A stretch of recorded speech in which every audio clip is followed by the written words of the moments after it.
Hello mga ka-drivers, magandang araw.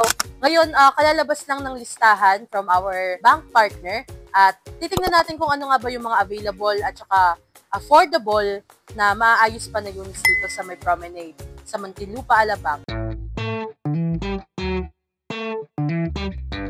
So, unahin na natin itong nasa likod natin. Ngayon, 2024 Ford Next Gen Territory Titanium 1.5 liter EcoBoost. Ang kulay niya ay blue metallic.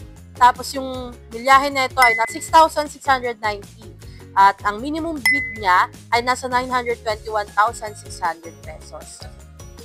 As you can see guys, may mga minor scratches lang siya which is normal naman sa mga repossessed na units.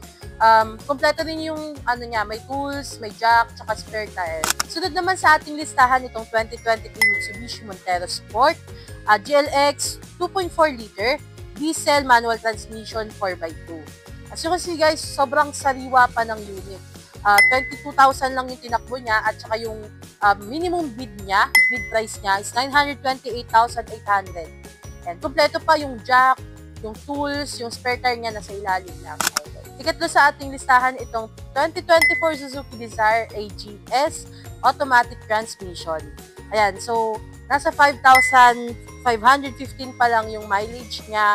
At yung minimum bid price naman nito ay nasa 463,200. Gaya ng mga nauna, may mga scratches lang siya pero onti lang, tapos madumi lang din. Tsaka based sa appraisal guys, may tools and jack pa siya. And lastly, itong 2023 Nissan Navara 2.5 Calibre X 4x2 automatic transmission.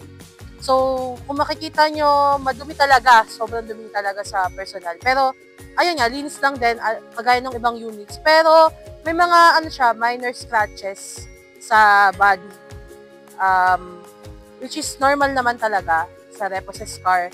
Ang minimum bid price nito ay nasa 842,400. Sa mga gusto ng initial appraisal, message nyo lang kami sa aming Facebook page, Live PH. Bibigyan namin kayo ng initial appraisal ng mga unit na tinignan natin. Mula umpisa hanggang last natin. Marami pa tayong available units, hindi lang yung mga pinakita natin kanina. So, ito, may mga Mirage pa, may mga Isuzu D-Max, Eon, may mga L300 din. Sa ibang warehouse din natin, marami din tayong available units ngayong listahan.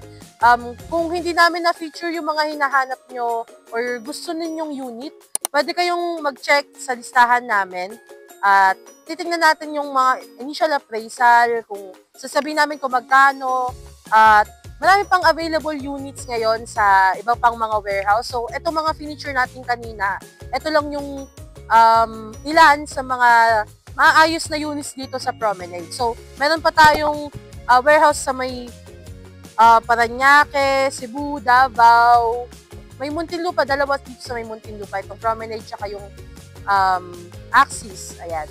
So, kung gusto nyo pumunta para tingnan itong mga units na to, message lang sa aming Facebook page, Live PH. Or kung hindi naman kayo available na makapunta, meron kami in-offer na free initial appraisal para makita ninyo kung ano nga ba yung lagay ng mga units na nagustuhan ninyo sa listahan namin. Kung wala naman sa listahan ngayon yung mga inahanap nyo na unit or yung gusto ninyo na unit, weekly meron tayong listahan every Friday, every Wednesday naman yung video. Check the full list of our available units sa www.drive.ph or message us on our Facebook page, Drive PH. Madali lang, basta drive.